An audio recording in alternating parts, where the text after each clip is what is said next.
Hello नमस्कार दोस्तों, स्वागत है सभी का। मैं आपका सीबीएसई दोस्त संजय परमार। इस वीडियो में लेकर के आया हूं ऑब्जर्वेशंस के बारे में। तो आज से सीबीएसई बोर्ड का एग्जाम शुरू हो चुका है और ये बोर्ड का पेपर होने के बाद अगर क्वेश्चन पेपर में कुछ है या क्वेश्चन पेपर के रिलेटेड आप कुछ चीज अगर सीबीएसई को इन्फॉर्म करना चाहते हैं तो उसके लिए एक सिस्टम ऑलरेडी बनाया गया है, लेकिन हम उसको प्रॉपर तरीके से यूज नहीं करते हैं या क्या क्या गलतियां करते हैं, कुछ प्रैक्टिस जो है वो हम प्रॉपर फॉलो नहीं करते हैं। तो उसकी वजह से हमारे जो ऑब्जर्वेशन है वो सीबीएसई तक पहुंचते नहीं है। तो इस वीडियो में हम क्लियर करेंगे किस तरीके से आप इस ऑब्जर्वेशंस को भेजेंगे, जनरल प्रैक्टिस लोग क्या कर रहे हैं और हमें एग्जैक्टली करना क्या चाहिए। तो ये वीडियो सेंटर सुपरिटेंडेंट जो भी है बोर्ड की एग्जाम के लिए, उनके लिए काफी इंपॉर्टेंट है, क्योंकि वो भी यहाँ पे अपने ऑब्जर्वेशन शेयर करते हैं और उनके लिए सिस्टम बनाया गया है। उसके अलावा स्कूल्स भी सेंड कर सकते हैं उनके सिस्टम से। तो देखते हैं चलिए किस तरीके से आप कर सकते हैं इसे और क्या क्या चीजें इसमें होनी चाहिए। जनरल प्रैक्टिस क्या है उसकी बात करते हैं पहले। तो जनरल प्रैक्टिस की बात करें तो सबसे पहले तो बोर्ड एग्जाम स्टार्ट हो चुका है, वो हम सब जानते हैं। तो स्कूल्स से सभी स्कूल्स के द्वारा सीबीएसई यहाँ पे ऑब्जर्वेशन, पेपर के ऑब्जर्वेशन जो भी है वो वेलकम करती है। तो आपका भी कोई ऑब्जर्वेशन है किसी भी पेपर के रिलेटेड तो उसी एग्जाम के दिन आपको करना होता है। तो it should be sent in OECMS। तो ये सिस्टम का नाम है। तो ऑनलाइन जो भी सिस्टम है उसमें इसको सेंड करना पड़ता है। तो schools are sending observation on. तो जनरल प्रैक्टिस में ये प्रॉपर प्रैक्टिस नहीं है कि हम क्या करते हैं। तो जनरली तो ऑब्जर्वेशंस अलग अलग ईमेल आईडी में भेजते हैं। तो वो यहाँ पे गलत प्रैक्टिस है कि बहुत सारे ईमेल आईडी पे या तो अलग अलग ईमेल आईडी पे भेजेंगे तो उसको प्रॉपरली देखा नहीं जाएगा और या तो उसको कंसीडर नहीं किया जाएगा। इसलिए ऑब्जर्वेशंस अगर हम सही तरीके से भेजेंगे तो यहाँ पे कुछ एक्शन हो सकता है और आने वाले एग्जाम्स में उसका ध्यान भी रखा जा सकता है। तो इसीलिए इन सभी ईमेल आईडी पे नहीं भेजना है। मैं आपको बताऊंगा आखिर में कि कौन से ईमेल आईडी पे ये जाना चाहिए।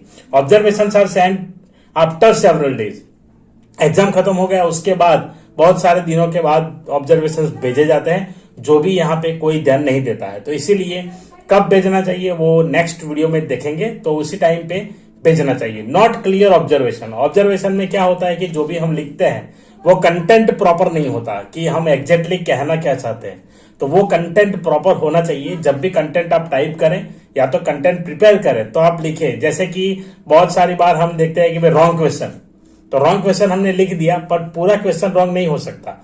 उसमें कौन सा पार्ट रॉन्ग था उसका एक्सप्लेनेशन लिखिए कि इसकी जगह शायद ये होना चाहिए या तो ये होना चाहिए। एग्जैक्टली यहाँ पे स्टूडेंट्स को कंफ्यूजन रहता है, ये इस तरीके से इनकरेक्ट इंफॉर्मेशन दी गई है, फैक्ट प्रॉपर नहीं प्रेजेंट किए गए क्वेश्चन पेपर में, या तो जो चीजें वहां पे होनी चाहिए वो मिसिंग है, लैक ऑफ द थिंग्स जो भी आपको लगता है तो वो पूरा वहां पे आपको लिखना होगा। रॉन्ग क्वेश्चन सिर्फ लिखने से कुछ भी समझ में नहीं आता है। तो वो क्लियर ऑब्जर्वेशन होना चाहिए कि आपने क्या देखा पेपर के बारे में, क्वेश्चन के बारे में, उसके बारे में लिख करके आप भेज सकते हैं। तो किस तरीके से भेजना है तो ये 3 पॉइंट्स है उसके लिए। सबसे पहले observation should be uploaded in OECMS। तो OECMS में अपलोड करना है, ये कंपलसरी है। सेंटर सुपरिटेंडेंट और भी जिनके पास भी क्रेडेंशियल्स है वो शेयर कर सकते हैं, वही अपलोड कर सकते हैं। तो क्लैरिफाई इश्यूज, अगर आपको इश्यूज लगता है तो क्लैरिफाई करने के लिए ईमेल आईडी यहाँ पे दिया है qpobservation@cbsesiksha.in। एक यही एकमात्र ईमेल आईडी है जिसपे ऑब्जर्वेशन भेजे जाएंगे। बाकी किसी भी ईमेल आईडी पे ये शेयर नहीं करना है, वहां पे कोई रिस्पांस नहीं होगा। जो एक्शन होगा वो एक्शन इसी ईमेल आईडी पे होगा। तो इसी ईमेल आईडी पे आप भेजिए आपके जो भी ऑब्जर्वेशन है उसको प्रिपेयर करके, और OECMS में डालना भी न भूले। तो ये 2 प्रोसीजर है उसके लिए। Observation should be sent on same, मतलब आपको उसी दिन भेजना है जिस दिन पेपर हुआ, जिस दिन एग्जाम हुआ। नेक्स्ट डे भी भेजेंगे तो भी यहाँ पे कंसिडरेशन नहीं होगा।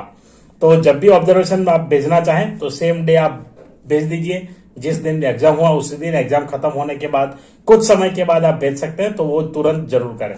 तो ये था इसके बारे में। अब आपको ये क्लियर हो चुका होगा कि किस तरीके से ऑब्जर्वेशन भेजा जाए। ये ऑलरेडी सीबीएसई ने क्लियर किया है एक सर्कुलर द्वारा, जो मैंने आपको यहाँ पे बताया। तो ऐसे ही अपडेट्स के लिए चैनल पे रहिए, चैनल को सब्सक्राइब कीजिए और बाकी सभी जो भी जुड़े हुए हैं लोग उनके साथ शेयर कीजिए। चलिए मिलते हैं नेक्स्ट वीडियो में, तब तक के लिए thank you very much for watching.